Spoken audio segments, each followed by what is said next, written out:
Hi, everyone. Welcome to Black in Marine Science, Week 3, Day 6.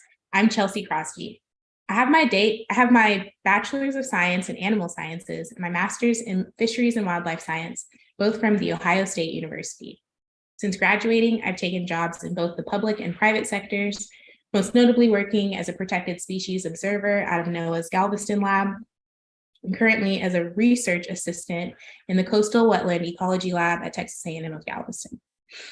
I will be moderating today's career panel discussion with Amara Davis, Alex Troutman, and Dr. Ambrose Jearld. Today's panel is about having a real talk session on the challenges and triumphs our panelists have faced in the marine science field. Viewers are invited to join the discussion via BIMS TV. We have an awesome group of panelists lined up for you today, and I'm excited to introduce them. First, we have Amara Davis. Amara is the outreach coordinator for the National Sea Grant Office. Amara received her master's degree at Savannah State University with a research focus on spiny lobsters and fishers' knowledge of a disease found in spiny lobsters. She also holds a bachelor's degree in marine sciences from SSU. Amara was previously a Knaus Fellow, a communications specialist with the NSGO, a Rethink Outside Fellow, and an intern with Schmidt Ocean Institute in communications. She also worked with the Bahamas Ministry of Tourism as a communications executive. In a previous life, Amara was a Bahamian national athlete, competed in the 2013 IAAF World Championships, and was a member of the 2012 Olympic team. Amara is also a proud wife and mother, an avid reader, and lover of most outdoorsy things. Welcome, Amara. Next, we have Alex Troutman. Alex Troutman is a wildlife biologist. He has several years of experience in the field, working with various wildlife species, including endangered species like Kemp's Ridley sea turtles and Carner blue butterflies.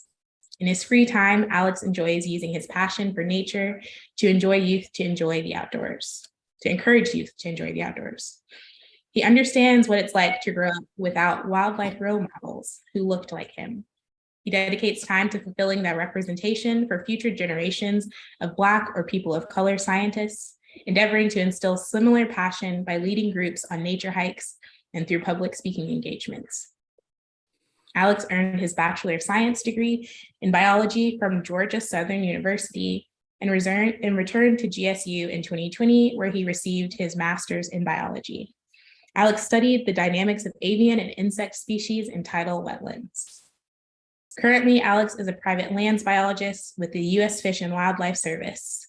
In February, Alex will begin work as a Knaus Fellow for the Fish and Aquatics Conservation Division for the U.S. Fish and Wildlife Office. Congratulations, Alex.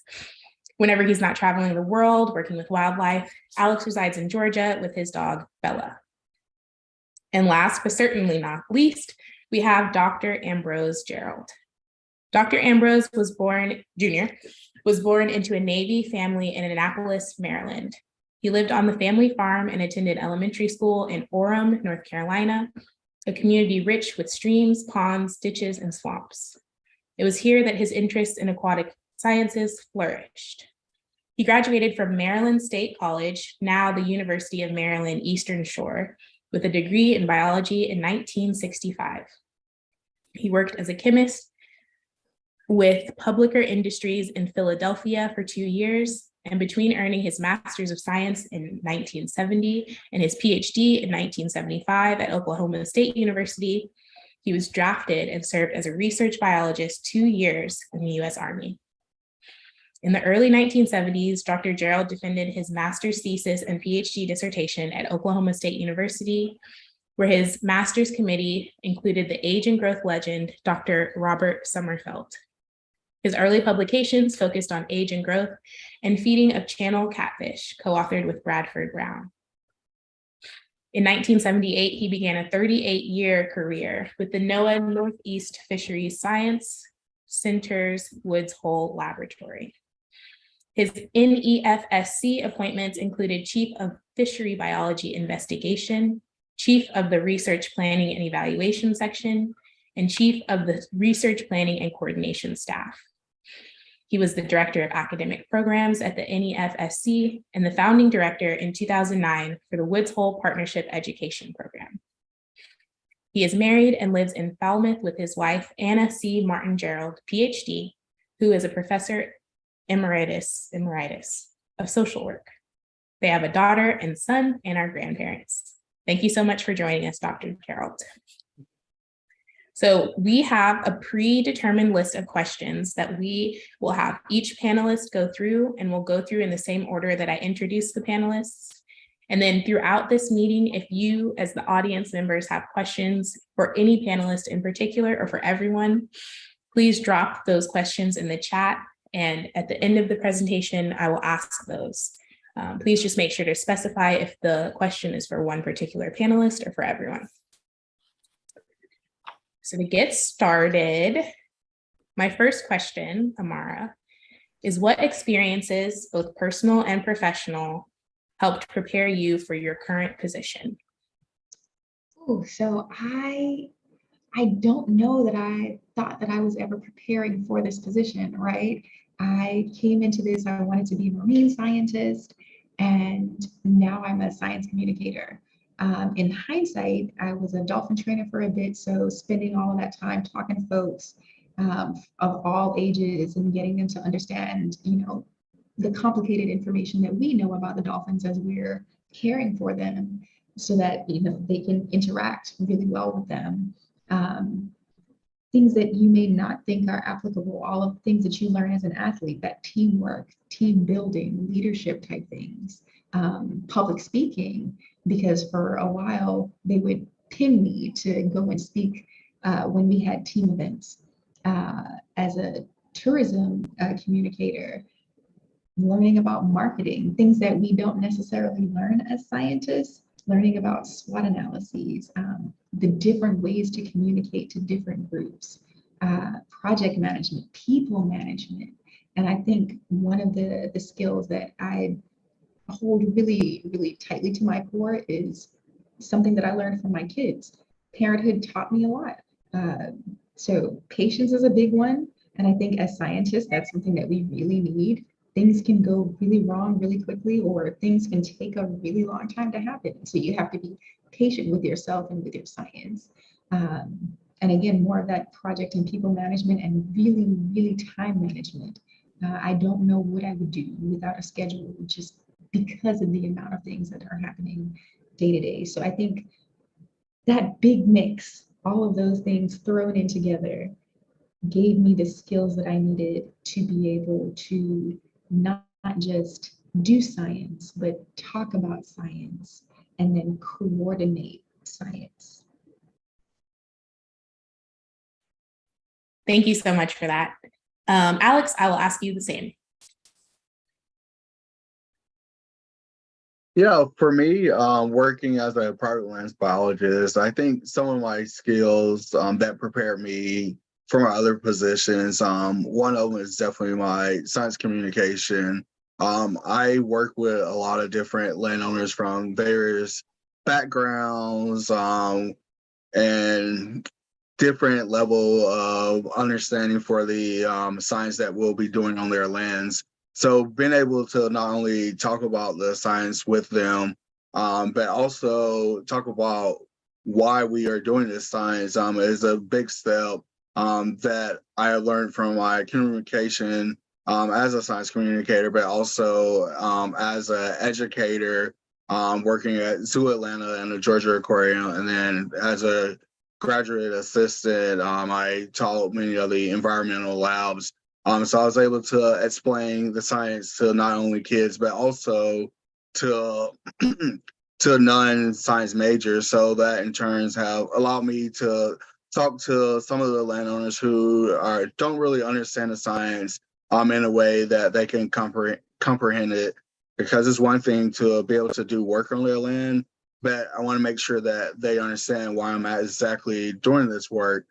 So that's one of the skills, but also working as a biologist and knowing that the weather and the environment plays an important factor in a lot of the work that I do. So I have to be flexible and I'm being flexible working with the landowners that sometimes the project that I have in mind for them, it doesn't work for them, or they may want to do another project that may not be up my alley. So I have to explain the reason that I can either do this project, or a reason that their project may not be best for the type of habitat that they have on their land. So being able to be flexible, but also having compassion and empathy for some of the landowners that I work with, gave me some of the preparedness that I am able to work with different people from the backgrounds, from various backgrounds. And lastly, I work with these private landowners, and many times I'm working with landowners who are very different from me. So in many of my careers stages, I have been the only individual of color in some of my areas. So now I'm working in areas where, again, I am the only individual of color, but I'm able to work with the landowners because of the experience that I have in my previous positions, being able to understand and learn a little bit more about the community that I work in, and be able to kind of like break down the barriers that have been in place for many years. So now I'm breaking down barriers and showing them that just because we're different or we have different beliefs doesn't mean that we can't come together for a common good.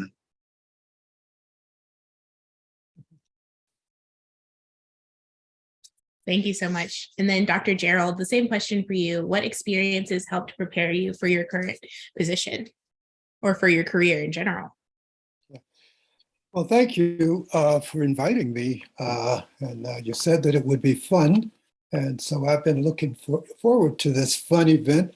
And just seeing you young people already, it's fun, okay? And hearing the two presenters and panelists in front of me, and which are very current, I think. And so remember, I'm retired, and I've been retired since 2016, but I am still semi-active with professional organizations and with organization that, or a program that I founded or helped found, the PEP program that you mentioned. So like it was said before me, I did not prepare for the position that I ended up at the PhD level going into science. I was not thinking about being a fisheries scientist or fisheries biologist. Yes, a biologist, but not a fisheries. I did enjoy ecology, population, whole animal biology, whether it was, looking at ornithology or, looking at whatever, or ichthyology. But so it grew on me, but I think my preparation, both personal and profession, began certainly with my family. It was part of the youth activities and memberships that I belonged to, like the Boy Scouts, the High Y, the church youth group.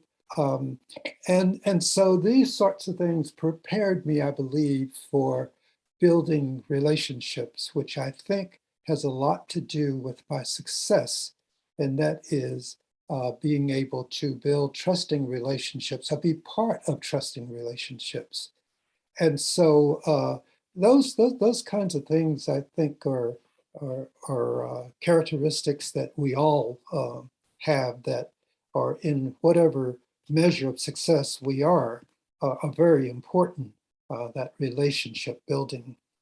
And sometimes it called for having a tough skin. Now, I came along at a time, you heard, when I graduated from college back in 1965. We were still, although we had the 64 Civil Rights Act has been passed, but de facto segregation was still in. And so when I went off to work, my first professional job in Philadelphia as a chemist, because I was one class from being a double major, biology and chemistry. So my first job just happened to turn out to be as a chemist, and then on to graduate school, and then to the military, and back to graduate school, and then employment with NOAA.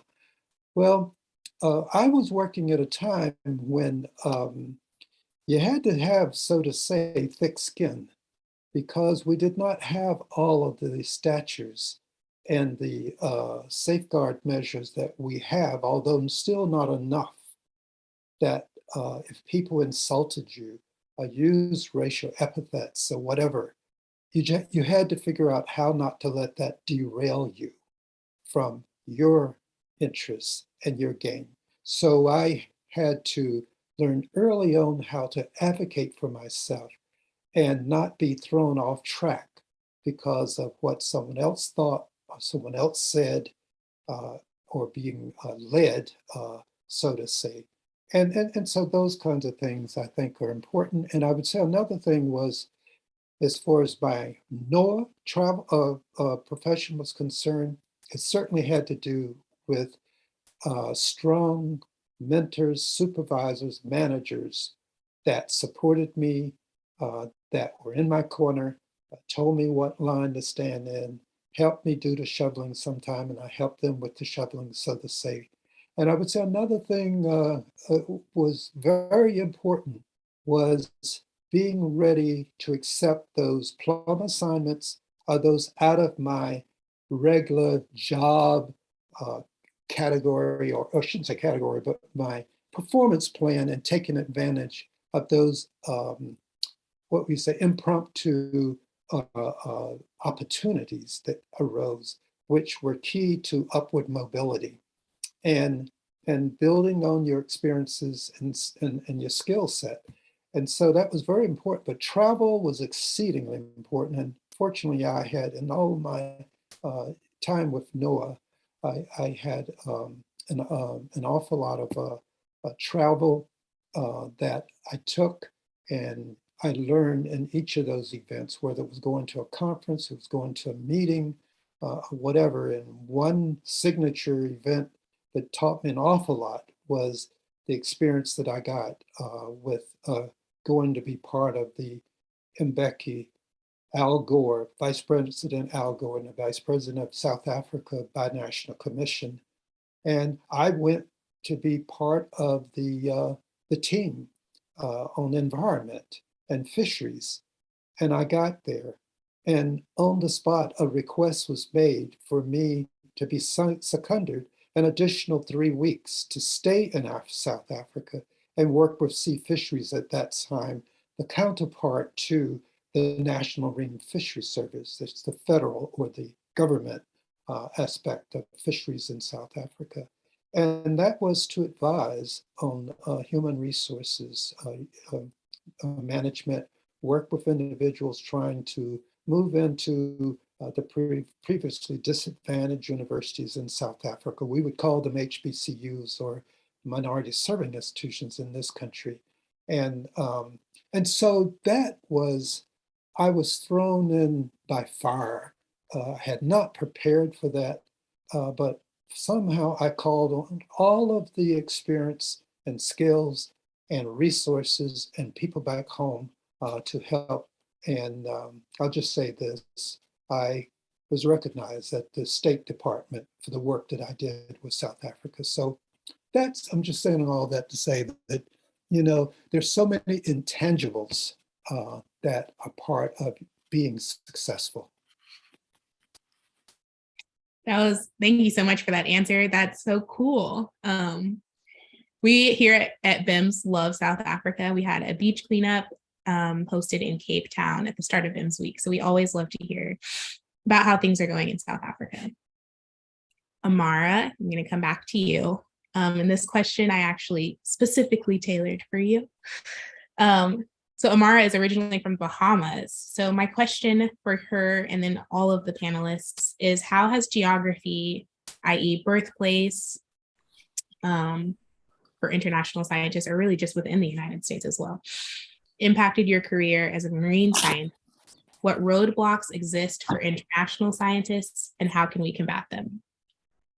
Yeah, so way back in 2008, I remember going and applying for my student visa so that I could come over and learn all of the things that I needed to learn to become a scientist.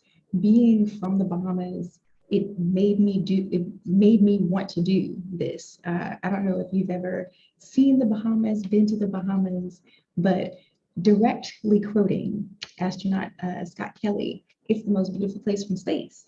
And all of that has to do with just the natural resources, the water that surrounds us, and all of the blues. And I've always been fascinated with them. So that it started my journey. In terms of being an international student, there are so many hoops that you have to jump through. There's your visas, learning about OPTs, and sometimes you may not be approved for a visa just because of the relationship that your country may have with another country. And it has nothing to do with your qualifications or your education. It's so political sometimes, in terms of finding jobs, finding internships, getting that experience. There are so many things that are, especially within the US, held for US citizens, which is not wrong, but that means that there's a limited amount of opportunities that we have to gain that experience that's necessary to continue to excel in the field. And there, at that time, I was just so young. There were so many things that I didn't know. And depending on how large or small your university is, the folks that are working in the international department may not know about the opportunities that are open to you. So there's a constant searching and trying to find ways in which you can better yourself that are open to you. You know, we talk about like things like Hollings and EPP. Canals was one of the few fellowships that was available to me as a graduate student because they accepted international students. And then what do you do after that? How do you get hired on? I was really lucky to get my citizenship during my Canals Placement Week. So it changed the entire landscape for me and is the reason that I'm working in the federal government now. There are fellows now that are trying to figure out, what do I do after? Because what about contracting positions? Do I have to work for a private company? There are so many things that just, it's it's really complicated trying to figure out what your path is going to look like when the road that you're walking isn't the same as everyone else.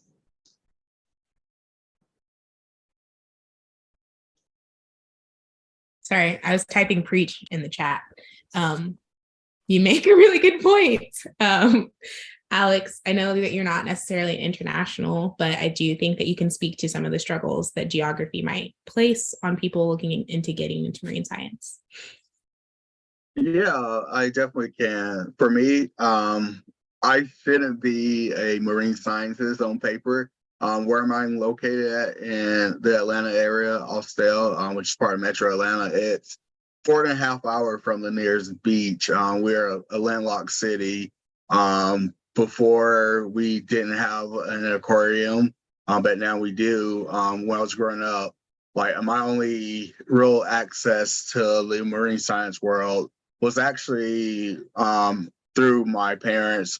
My mom, she loves the beach. So many of our vacations was going down to the beach of Panama City, Tyree Island, Myrtle Beach. And then my dad, he was actually a seafood manager for one of the local supermarkets. So many times marine science came to me in the form of food, playing with some of the animals and organisms that he brought home to cook.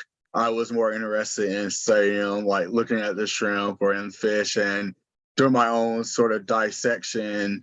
That was kind of like my connection to the sea, so to speak. And then I actually went on from college or from to be college to actually be a vet because that was the only like coordination of working with animals that I seen Black people doing. It was either be a vet or be a farmer. So for the longest time, I went to school to be a vet, and then I found out about the like mental status of vets. They have a high depression rate, a high suicide rate. So I actually switched my career from being a vet to middle grade education and minor in biology for about a year and a half. And then I took a field ornithology class. And so I switched back to biology, and I was like, I'm going to make being a wildlife biologist work. But I still had a love for the sea. So after I graduated, I did some internships for a while up in the northern parts of the county or country before I got a job working at the Georgia Aquarium. And from there, I talked about all about the animals behind the enclosures as an educator. And that eventually led me into applying for a job with the National Park Service as a sea turtle biologist. I really didn't like understand what exactly I was applying for. I just knew like I had a love for the ocean, and I wanted to work with the ocean. And for the longest time, I really didn't think that was accessible because like I grew up in Atlanta. And then also at the time, I didn't really want to go out to sea. I didn't picture myself actually being on a boat at all. And I figured in order to work with marine life, you have to go out to sea, not really realizing and comprehending at the time that, well, there are marine life that can come to you, and sea turtles are one of those marine life. The nesting turtles come up to lay eggs. So I got in that role, and I served in that role for about 2 years before I actually went off to sea as an endangered species observer on dredging ships.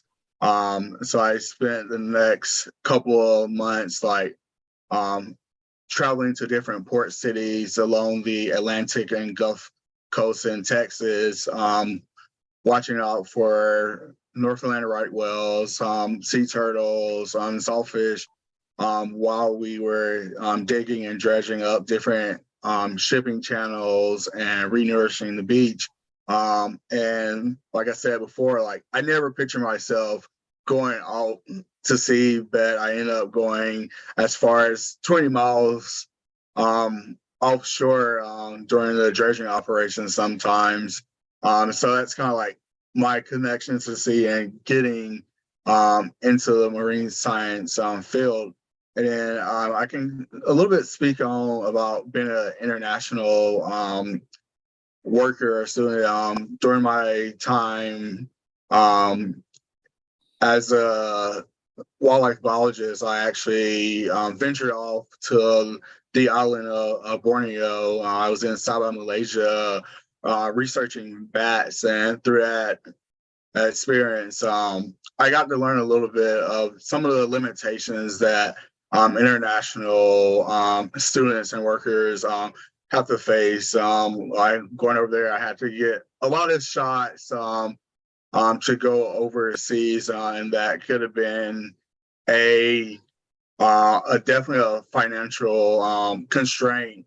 Those shots cost a lot, and not only getting a passport, and then once I got over there, make sure I stay healthy. And then there was papers that we actually had to sign that said like we're over here only doing research, and that we are going to share the information with the government that whatever we found.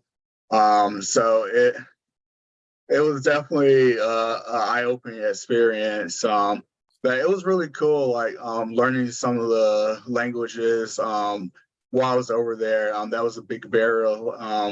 My first time like flying over, I was on a plane flying to Seoul, Korea, and I didn't understand what the like flight attendant was saying, and we was trying to order food. So like I was trying to see what everybody else was ordering.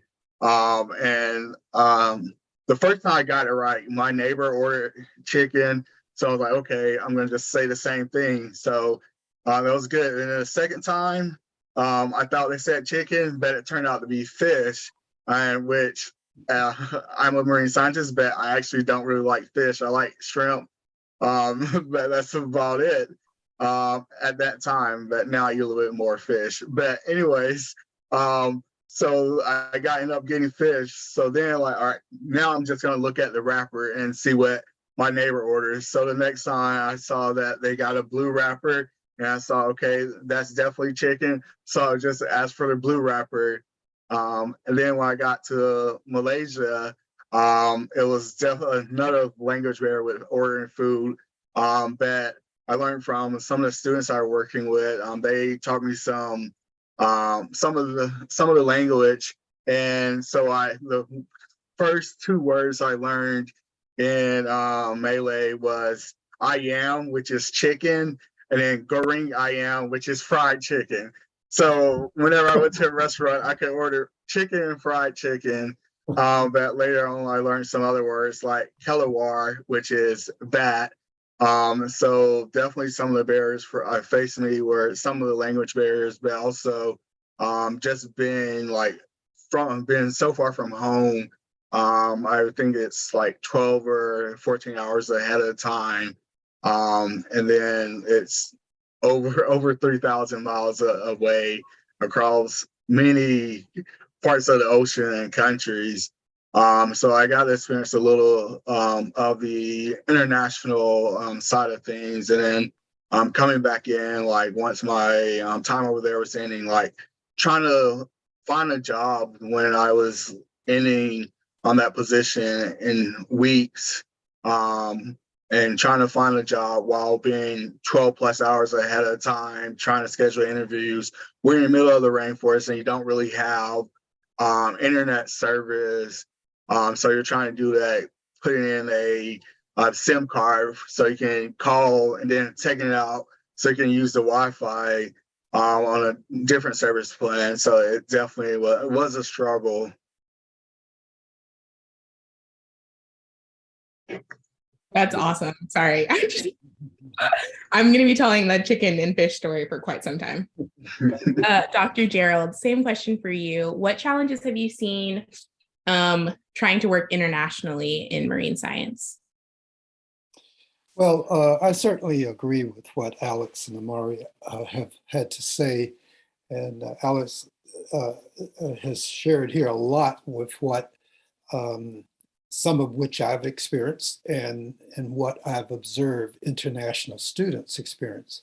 And I have been involved in programs for bringing international students to the US, for example, for exchange opportunities. And so certainly funding, can be an issue. Language, culture, ethnicity, loneliness, being away from family, everything from season of the year. Is the clothing sufficient for a cold winter in New England, for example? What might be the clothing, winter clothing in one region or country may not be the same for different regions of even that country. So there are those creature comforts, human comforts that are part of challenges to international travel and taking advantage of opportunities. But I had some marvelous opportunities. I mentioned South Africa, going there for the first time in 3 weeks, and then I was seconded there over the next 4 or 5 years. So it got to be a regular thing, working with South Africa. So I had a lot of adjustment to do when I was there, when it came to diet, when it came to culture, when it came to being concerned about safety. you know, what was safe to do and at what and time of the day and where and when and those kinds of things. And of course, at that time, just coming out of apartheid, when I first went, you know, there was still a good amount of tension, racial tensions and this sort of thing. So again, you're talking to someone who's you know, senior and in terms of age and experiences. But some of my other experiences also included working with people who came to work with us here in the States from abroad. For example, one of my responsibilities as chief of the fishery biology investigation, which handled primarily all the production age determination for all of the fish that we were responsible for, from Bay of Fundy, Nova Scotia, down to Cape Hatteras, North Carolina, in the exclusive economic zone that is from 3 to 200 miles out. And so we came up with techniques, methodologies, research to best age the fish that we were responsible for. And so we did a lot of exchange with, say, scientists from Canada, for example, or from Mexico, you name it. And but mostly out of Canada and some out of Europe, part of the International for the Exploration of Seas configuration, who were interested in comparing ages. And so any rate, there was that, but then there was the language, the work, you know, posture or attitude, and so all those things are important. And I'll just say that, you know, I had an opportunity to go and spend a fair amount of time in Norway on a hydroacoustics project, and that took some, you know, extra effort, I think, because of effort or language when working out in the field. It was fun when we were in Bergen, where many of the more educated people speak English also. But when you're in the field, out on doing field work, you might be in locations that where people speak their language, and so I'll stop there because there's so much more we could, you know, say. But my international experience was in Europe, Africa, and Asia. That's amazing. And I think all three of you really brought up some really interesting barriers and challenges to working in this field that is so international. In the interest of time, I want to get my last really hard hitter question out. And this one might be say as much as you feel comfortable saying, because I know everyone has worked in the government and has done non-governmental work as well. We have 2 CNAS fellows between us. We have NOAA, we have U.S. Fish and Wildlife, we have National Park Service. We have a lot of really interesting careers represented on this panel. And so this question could be controversial. I think it is, but it's Real Talk Friday, so we should talk about it. Do you prefer non-governmental or governmental work, state or federal, private industry or academia? What have your experiences been in these different sectors? Amara. This one is personal for me. I would say that I prefer working in the government. I have worked for 2 different governments, and I prefer it. Academia is where I learned how to do things.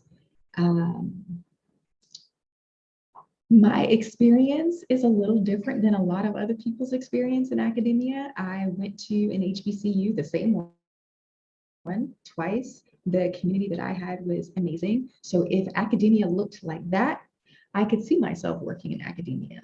What I have found in conversation with other people and working adjacent to academia, it's a little toxic for me. I I just want to do good work. And I find that in the government, there is a structure that allows me to serve.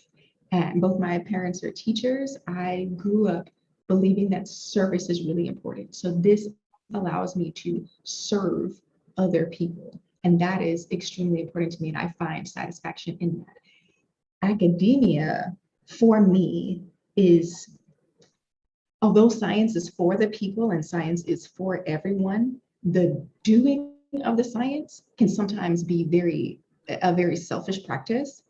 You're always in competition with people for money. It's just, I don't need that stress. I got 2 little boys. That's enough. I don't need that in my life. I love the science. I don't like the structure. In terms of private industry, I've spent a little time in private industry. I enjoyed it. The company that I worked for was an NGO. So the work was still very good, and it was still fulfilling that need for me to serve. And I think the issue sometimes with the private sector is that, especially with an NGO, where are you getting money from? Whose views are you supporting? There's just some of that can get to be a little tricky. So yeah. Fair. And I think that's a great answer. Alex, take it away. Yeah, so this is a tough one. So there's definitely aspects of working for the government that I really love and enjoy. But there's also aspects that I don't really like about working for the government. One of them is definitely the lack of diversity and people who look like me in the government, as well as the lack of people who look like me that are in leadership positions of the government. It's definitely a struggle being in the government, working for the government, and knowing that a lot of people that are in positions of leadership don't think the same way that you do, and have unconscious or even sometimes known biases that they will put down. So for me, like I really enjoy working for the government at certain times. And then other times, it's definitely not the move for me. But right now in my role that I'm transitioning to, I'm looking forward to being in an area that's more diverse and where I have a more, I guess, say in what's going on. And then I worked in the private sector before, and many of the things that Amara said, I definitely will echo.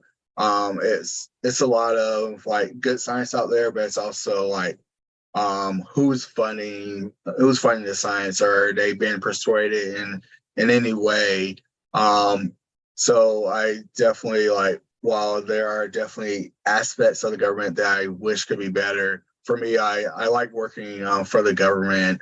But down the line, once I get my own thing going, I would rather work for the private sector, which will be my own thing. I eventually want to create science opportunities for others, and knowing why I'm doing it, and come together for a common good, and not be doing what the other people in the private sector is doing. I mean, a lot of them are doing great work, but still, like, how far across the line are you willing to go for the money that you receive? Or I would rather be straight and narrow than just straddling a line.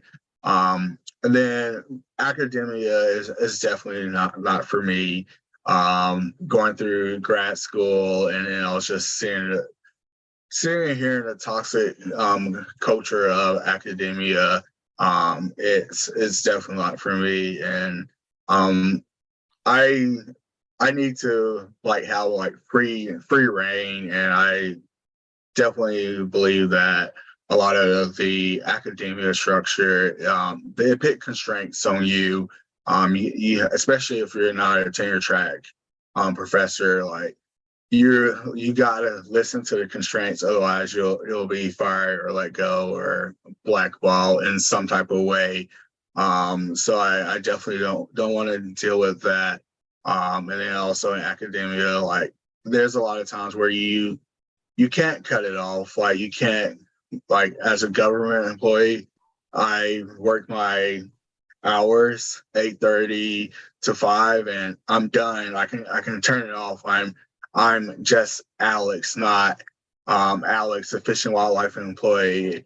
I can cut it off, but with academia, I notice, especially as a graduate assistant and leading courses, that many times you have to be available for it. And then a lot of times as well, like the founders or the money people are right, even if they are wrong, they're right. You want to appease them for the university. So I definitely am staying away from academia. So right now, for me, it's working in the government until I get my own thing, and then it'll be the private sector. Is part of y'all's Knaus Fellow training, like, do they make you say you like working for the government? No, and I'll just jump in really quickly and say academia isn't horrible. It's not. Yeah. To be in that space, but I think the intention and what happens in practice don't always line up. And there are spaces where it works really well. And if that is the track that you want to take, I encourage you go full steam. The way that I'm set up, I like having a job, and I don't know that the way that my mouth works, that would work for academia, in all honesty. That's fair. And I will say something redemptive for academia as well. I was actually recently looking to go back to get my PhD, like academia. I was built to be like a nerd forever. So there is a structure and a way that you can pursue higher education and it not be toxic, but I do think it has to be really intentional in finding the right advisor and a healthy lab. So I know earlier in the week, we had like a complete grad student day. So I would encourage everyone looking that if you're interested in going that route, you look at some of those recordings and kind of get a better idea of what committing for your master's or your PhD really means. Dr. Jearld, since you're retired, you can tell us all the government secrets and what's the best marine science place to be? Well, I would say the best marine science place to be would be Woods Hole. I spent 40 years here. I live in Falmouth here, where Woods Hole is located, where I'm speaking to you from now. But I would say, like my fellow panelists here, I started out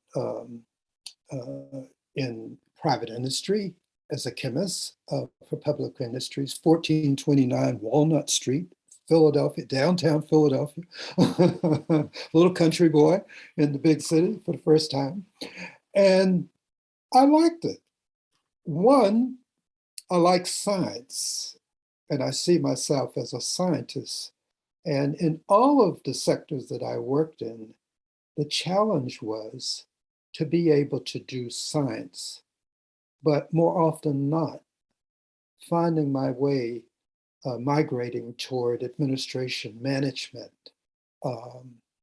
because that's where the upward mobility opportunities were often. And and I'll come back to that. So private industry, off to graduate school, a land grant institution, as was my HBC alma mater, as a typical cooperative fishery unit funded research assistant, which is funded by the government and by the state. And then my first job, well, then I got drafted in the United States Army, federal, so I had the military government experience also. But I fortunately had a one hotel hitch after my basic training at Fort Bragg, North Carolina. The rest of my time was spent at Edgewood Arsenal, the home of the Chemical Corps, and doing research. And so I had that experience, and that's government. And then back to graduate school, this time off of NSF money and other sources of funding, still some of it federal. And then my first job was at teaching at an HBC, Lincoln University. I love Lincoln. I love teaching there, but it was primarily teaching and very, very little room for research. So I left there and went to Howard University, and I was in the process of developing a research capability and what have you. And I loved Howard. I really did. But then I took an opportunity while a faculty member, a summer of faculty opportunity at Woods Hole, and there was a job announcement. And so and that was for NOAA, and I took the job, and I stayed there 39 years really. But I'd had experience also out at Berkeley Livermore as a quasi postdoc. I left Oklahoma to go to my first marine academic experience on Raccoon Strait there in the San Francisco Bay, from Sausalito and the bridge, and then the San Francisco, and a little area there doing work with anchovy, and got to work along the coast, Diablo Canyon with abalone, and then down in the Salton Sea in the desert. And so I'm saying all this to say these are experiences, and then I ended up at Woods Hole. Well, I was sort of back where I should be, because at Howard, at Lincoln, in a way, I was a fish out of water when it came to what I had built a skill set and an interest around. But I love being with my people, you see. And so that was a hard choice. But there were the joys and pains and the love and hate with being a federal employee. And I worked up here where fisheries got started. It's considered a little capital, scientific mecca or capital here in Woods Hole, with the 6 aquatic marine institutions here: the Oceanographic Institution, the Marine Biological Laboratory, the Northeast Fisheries Science Center, which was the oldest institution here, the U.S. Geological Survey, Sea Education, and the Research Center, Woodwell Research Center, which has changed its name now. So I'm saying all that. I was in a really competitive environment, and it was welcome to the NFL and welcome to swimming with sharks. And some of them would eat you alive, and many of them had no scruples.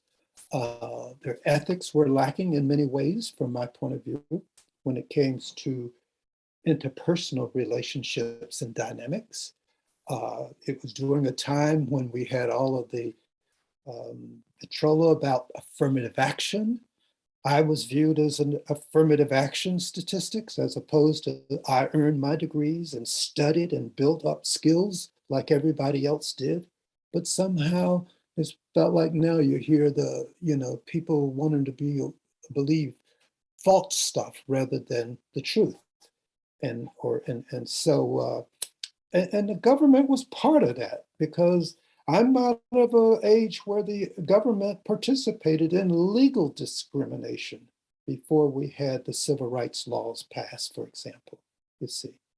And so, and I'm working with people of all age groups, some who had grown up in those environments as I did. And when you had a separation of the races and what have you, and it was legal to do so. And so, any rate, I would say I enjoyed the travel, as I mentioned. I couldn't replace that anywhere from my point of view to get a world, a global view of myself and of my profession and my interests and other people. And so I think it's a matter of what you prepare yourself to do and want to do, and hopefully it's your passion. And if it's academia, you learn to play the game. If government is rough, academia is rough, private industry is rough, the non-government organization experience, NGO experience is rough. There is no, there's no pampering anywhere. You just got to know what you want, stick to your principles, know that you have to give sometimes, and that you learn, and solutions to problems change over time with new information, and be willing to give up some of your old ideas and habits and biases and what have you, and realize that you can just work with those people that you can work with, and all those that create a lot of noise and disturbance, don't let them mess up your dreams, your interests. And so I'll stop there. Thank you so much. In the interest of time, we don't really have time for audience questions, but I want to just address that we did have a question from Vernon Smith, and I'm going to actually wrap that into our closing. So Vernon, this is for you. As you guys close, just please give any of your social media information that you want to share with the audience, and then also please answer this question. Knowing what you know now about the marine science world of work, what advice would you give to your younger self? So that's from Vernon Smith. And I want to start with Amara. Who said I wasn't young? Let's start there. I think